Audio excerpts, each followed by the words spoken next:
All right, thank you. I'd like to call this RFP selection committee for guaranteed basic income to order pursuant to City Ordinance 64102 and 3. I will take the roll. Ms. Garmendia, Here.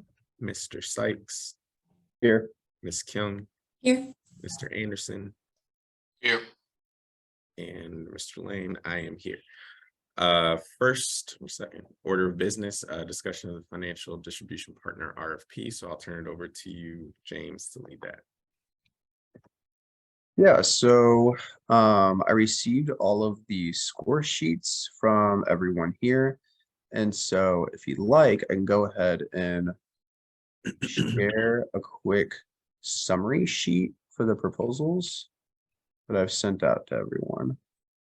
Please bear with me and I'll share screen.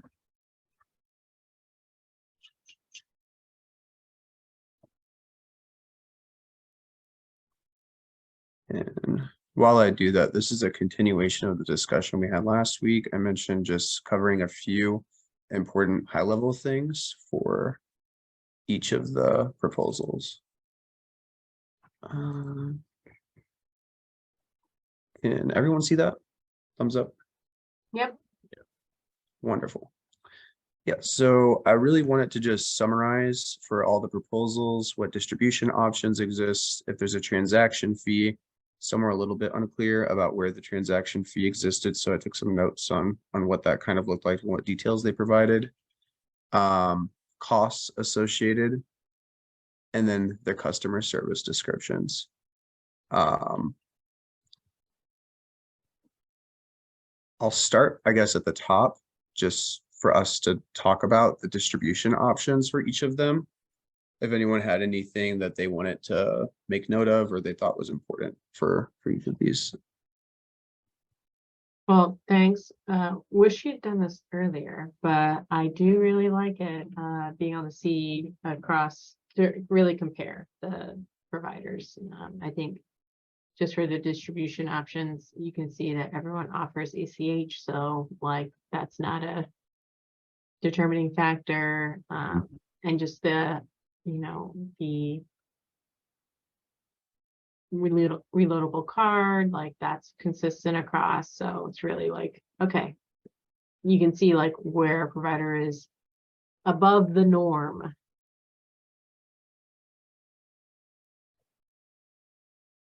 Yeah, and to our point last week, Beam and Relevate seem to have a lot of different options, which is nice. But yeah, all of them offer what we at minimum require. And I think it's important to note that all of them suggested or seem to prefer to do a reloadable card. Where I see a big difference, and it wasn't clear in our discussion last week, was the transaction fee. So that's the thing that I wanted us to just be able to review and discuss if we had any thoughts about it. And I'll just have this here for us to go over. Well, I guess going on the options, and I don't know if this was discussed last week since I wasn't there, but I know that, well, I think there's, I'll just pull up mine because I was about to start scrolling on yours, but I think there's a, I don't know if it's like a link factor between distribution options and the box that you have. I'm just forgetting the terminology, the data collection piece. So I don't, I guess that would be a question that I have. I think I could assume the answer, but I don't want to assume. But if we were to go back and ask questions, obviously there are, in terms of tracking and what we get data from, and what we're looking to get data on, depending on the method, the data that we get is probably going to be different. So thinking about what that link factor is. So good to have options, of course, but I think that's more of a program execution question. But it's good to, I would say, in my review of the applications, that's one thing I was looking at. Like, it's great to have the options, but if some of those options don't necessarily get us the data that we are intending intending to collect. How Yeah, high? just to follow up on that. I mean, we did talk about this a little bit last time. For this particular program, I think the emphasis is on that it's a pilot, and the overall intention of the pilot is to provide data that shows that universal basic income programs are something that we should do at a federal level. So big picture, we need to collect data. But at the same time, we're going to be helping 440 families. And so the usability of the funds is definitely like a factor, but it's not the most important factor given the overall purpose of this project. So obvious, I think, for example, if a person wants to be able to pay their rent, they will likely not be able to do that with a card, right? And if they pay their rent in cash, then, or if they pay their rent through a direct deposit, but like, it's just, if we want the study to be truly reflective of what would people do if they had an extra $500 a month, like how they would spend it, like, a lot of families would spend it on rent, like, so, when we have just the debit card option, it's not a true measure of how people would really use the money, because it'll be limited to what they can buy with a card.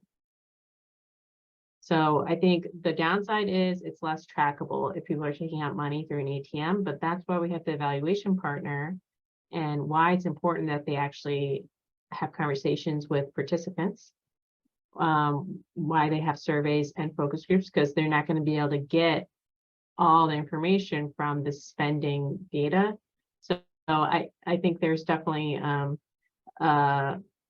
pros and cons to limiting ourselves to a debit card.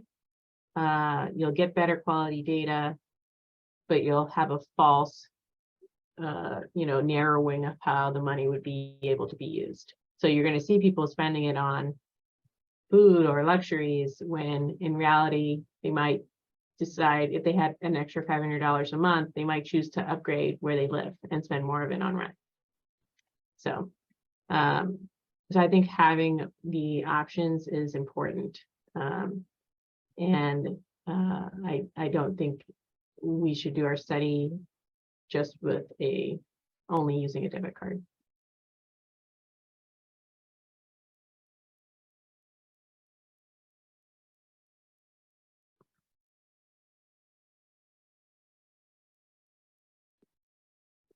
Yeah, I also think though, if someone's using a card and it offsets an expense elsewhere, they could still be, with that extra income, be using their other income for rent. And I think that there's a way, if this offsets other expenses, then it would still be assisting them in paying rent.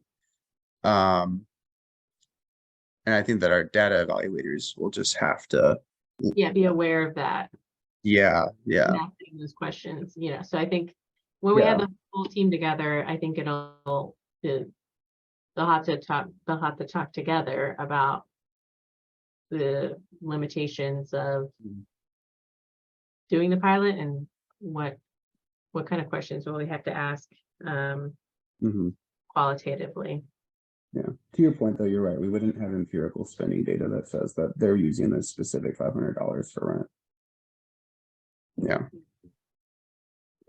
And I completely get what you're both saying, and I can clarify. So I understand, overstand, and agree.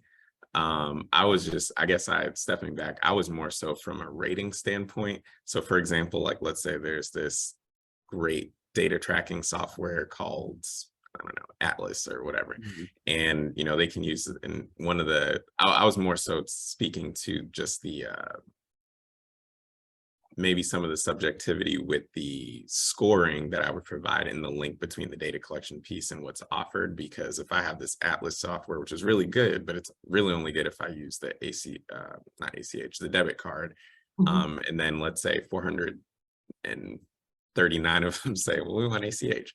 Then it's like, well, my struggle was, okay, well, on the data piece, would we be giving a really high value on that because they have it, even if it's not going to be used? But, these are all just hypotheticals.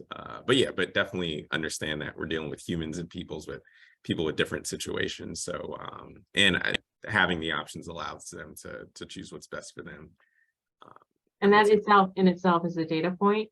Mhm. So, Right. we're talking about basic income pilots, like that's going to be a data point. If we offer a choice, that's a finding. What did people prefer? Mhm. So yeah, I think I do think having flexibility is, I definitely get your point. I'm like, hey, how much flexibility do we really need? Do we really need to give so many extra points to people that offer a bajillion options of payment, but we're not going to use any of them? Mhm. Yeah.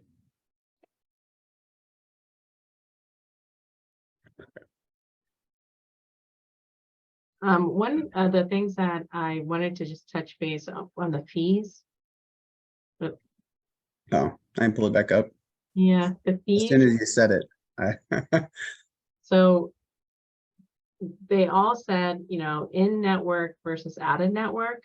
yeah, Which I hate that when it's in like a health insurance context. I hate it here because what's in network?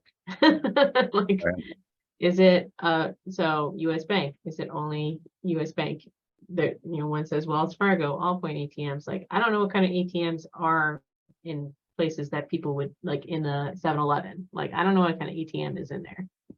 So that's just like, it made it a little hard for me to evaluate this because I don't have that kind of knowledge of, well, what, it is 100% of people's feasible charges going to be this no fee option because they're going to be in network, or are we really saying like, hey, there's going to be some people who are trying to access ATM cash that will be paying a $4, $3 fee or whatever it is every time that they want to pull out cash. So because they do it at their local 7-Eleven and not at a bank. I don't know. So it was a little hard for me to evaluate the fee thing, but obviously no fees better. Or smaller fees for out of network is better, I guess, but it's just hard to tell a little. Maybe the treasurers in this group could. So I was seeing it as well, yeah, so it really just depends on what contracts relationships that bank or fiscal partner has. So again, could be a question that we ask, can you lay out what all your in-network banks are, or a thing where, whichever one we select, just being able to notify our folks like these are the banks that you can go to, and making sure that there are options. So maybe it's not every bank that they can go to that's in network or fee free, but the ones that are fee free, just making those known on the forefront so those are the ones that they use. I think also it could be a negotiation point where that fiscal partner could potentially eat those out of network fees and offer that as a pro bono cost during negotiation. Oh, okay. But I would say those would probably be two ways. I think the easiest way would probably be to figure out what are all your in networks, and what does that map look like for St. Louis on an accessibility standpoint, and being able to go from there. And again, it could be a thing. I've seen this happen with some of the banks that we work with, because we have 13 different partner banks. Could be a case where let's say, just for example, that there's a regions that's really accessible in one part of the city where there is a gap in the in-network provided banks, being able to contact them and saying, if someone is using this card at this bank, can we make sure that there are no fees? So we have some options and possibilities there, but I think that's a great point to to dive into and get clarity on. All right, now you can scroll. The only thing I'll add is I think in addition to fees, replacement cards, like I don't think that should take out of the $500. That's probably something that should just come out of the administration budget or another bucket of dollars that's not the money that's distributed to recipients. Yeah, I do think we should plan on cards being lost. Yep. Just Totally. the nature of life. Yeah. Yeah, and I really didn't like, there's the ones that charge no fee to us, but we're gonna charge fees to our card holders. I did not, and then there's the one that was like, oh, we'll bill the vendor. And I was like, I don't like that. Like, where we have a budget.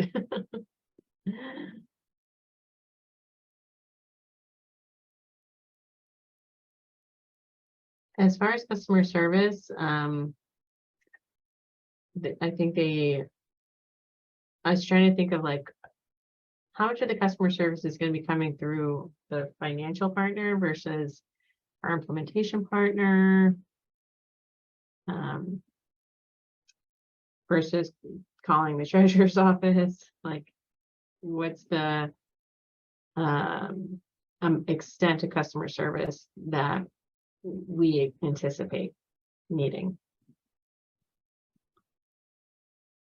Yeah, that's a good point. I think off the bat, I kind of think that all parties will know that if it has anything to do with the card services or transfer of funds or receipt of funds, then they'll have a person to reach out to that's on the financial distribution partner team, or whatever 24/7 hotline that they use. They'll all have that number.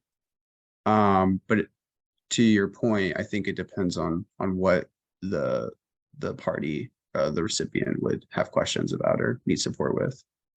Yeah, I do think like there's going to be a pretty good chance that people are going to, if they have a problem with their funds, they're going to call the number on the card, and when really the problem might be with us. And so is the partner here going to know?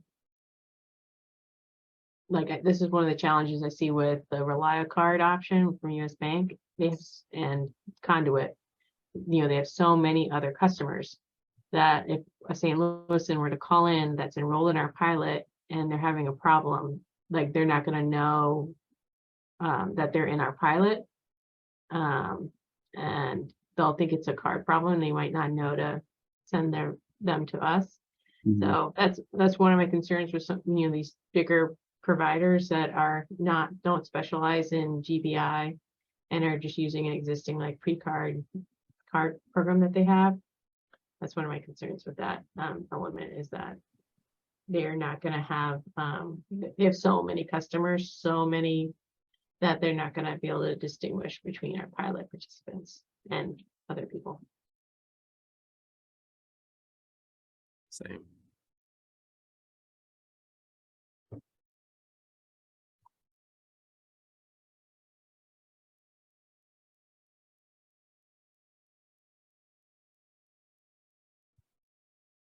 I also had an intern look at their websites too, because you can say like, hey, we have 24/7 support, but if like you were to go on their website, how easy is it to find? And he had generally good things to say about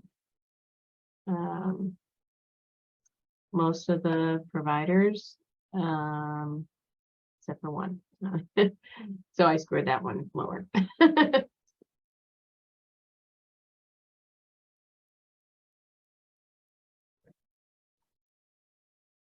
Okay, let's see. Was there another category that you went across, James? Oh, data collection. Yep. Yeah. Data collection. Yeah.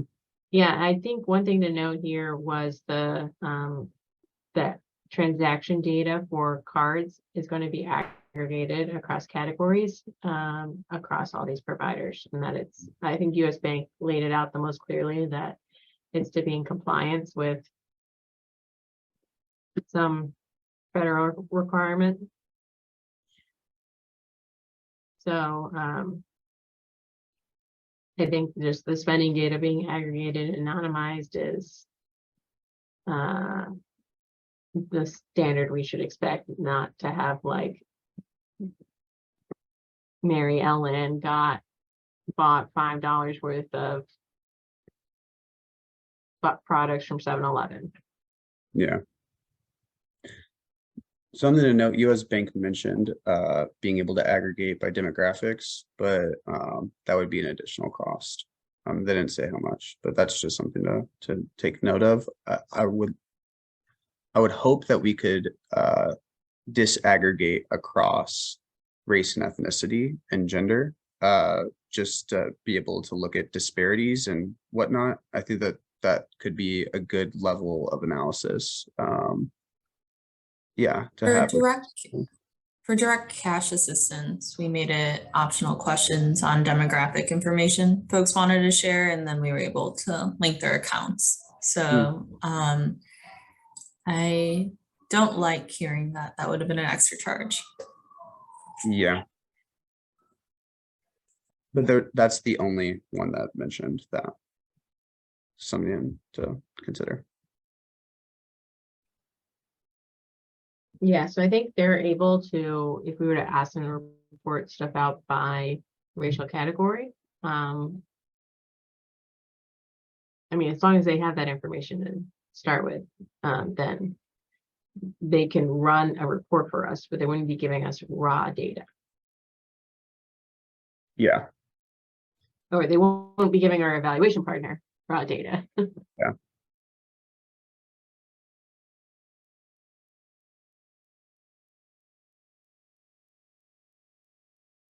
And then the last category is just added value. This is more of a note. Mocafy talked about like a wealth building program to access their bank account. I just made note of that because they're the only ones that explicitly talked about an added value, a wealth building component. So I thought that was nice. Or as part of their offering. I think there was one other theme talked about like other things they could do for an extra charge. So I think just to note, like this is what Mocafy said they would do for the amount of money that they're already charging. Mm-hmm. Yeah. Okay. Any other points of discussion on this, or should I get to the scoring? Go on. Cool. Well, I'm gonna share, reshare.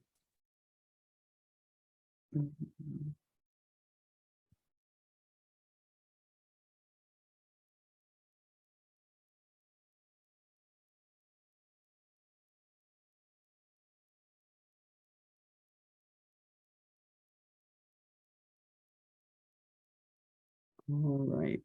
Does everyone see this? Yep. Wonderful. So just like a quick explainer of the spreadsheet, on the left-hand side, we have the scoring categories and the points possible. The darker headings are the category scores, and then it goes through each of the items that fall under the scope of work. So service alignment, timeline breakdown, communications and reporting, so on and so forth, A through H. And then the other categories, proximity to St. Louis, costs, and our last category, which everyone scored differently, but it's diversity and business, essentially. Here we have all of our aggregate scores for each of the selection committee members, for all of them, for scope of work. And then proximity to St. Louis. Something that I think we should talk about is I looked at all of our average scores down below and did a quick little color heat map to see which one was the winner. I also did what we talked about last week, which was to see if removing the second category, the proximity to St. Louis, changed our overall scoring, and it looks like there's consistency in who was our lowest scored proposal and our highest scored proposal, even controlling for whether or not proximity to St. Louis would change the overall score. And then the last point of note that I wanted to talk about is that the proposals that we scored the most differently or had the highest standard deviation would be US Bank and 4 CTs. They had the highest standard deviation. So some of us probably scored them decently high, and then others scored them decently low. So that's something else to make note of.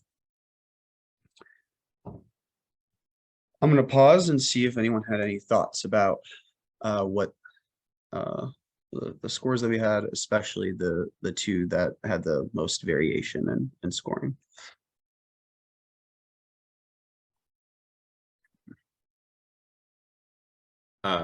Do you know which categories accounted for the deviation the most? No, I can check real quick. I guess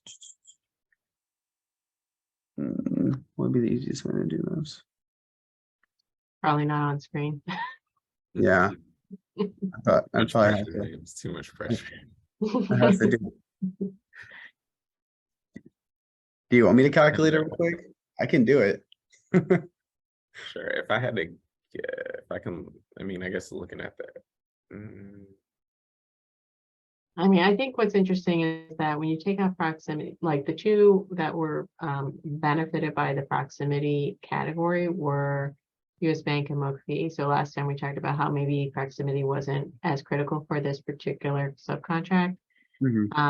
I think what happens overall is US Bank becomes pretty comparable to Relevate, Beam, and Conduit. I mean, they both have their pros and cons over, you know, there's differences between them, but it's a similar level of support, which is they're pretty comparable. Like they would all be good, fine partners. I think MoCFE just really benefited by the scoring strongly and uniquely strongly on the pro bono services. And I think there was one other one where they scored really, timeline. That was one that was seemed to be missing. You know, there was groups that just didn't really have strong timelines in their responses. So I think those were when I looked at like where they just scored much higher or than the other groups, applicants. That's why MoCFE kind of came out on top.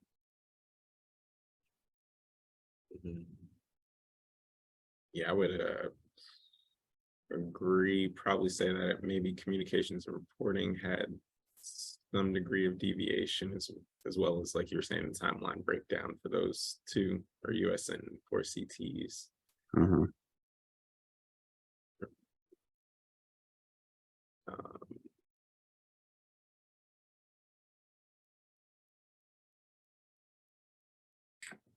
Yeah, I also agree. Thanks, James, for making it this way. It's a lot easier to understand where some strengths and weaknesses are. Yeah, of course.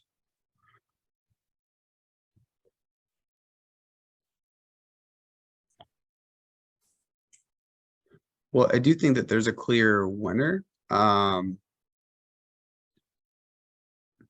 So I'm comfortable moving forward with a recommendation unless there's other points of discussion that people want to make. I'm good.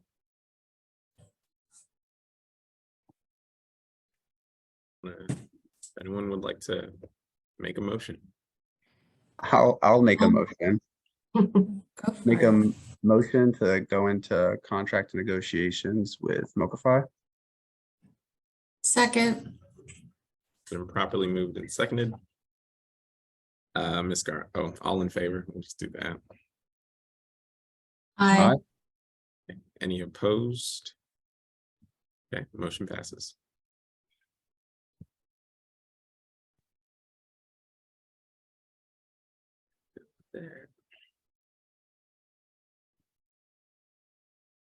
Okay, well, I guess we knocked out B and C, but I'll pause to see if there's any further discussion before we go into or before we adjourn. Or any other needs on your end as the quarterback, James? I had a question, because I'll be asked about this by other people. So now, you know, once you guys begin negotiations, all three are in negotiations, or are we, like, have we contracted with any of the three subcontract? We're currently working with the other two. Nothing, those have not been finalized. Okay. Yeah, we're in the drafting process. But the goal is to have them drafted, signed by, school starts in in mid-August. So I know we're talking about like when the school year starts, that's the time period that we really wanted to launch the pilot. Yeah, and barring any conflict during contract negotiations, we would hope that they could be on July or August. Okay. And is part of, once all three have signed a contract, is there gonna be like a big powwow meeting? Yeah, You guys will work out because there's a lot, there gonna have to be some coordination between all three. yep, and we are in the process of hiring a full-time program manager. Right, and that too, that's very exciting. Yeah, so that, I think that will help with the quarterbacking between, you know, three different vendors. So hopefully we're able to find someone competitive for the role here shortly. Okay, and that'll be the person that we call if there's questions Yeah, Ghostbusters. internally at the city. Yes, yeah. Mm-hmm. Okay, I hope they're ready. Right. Oh, the final point that I'm glad you mentioned, Treasure Lane, is I need conflict of interest forms from everyone for financial distribution RFP. So, yep. Can you read on the form? I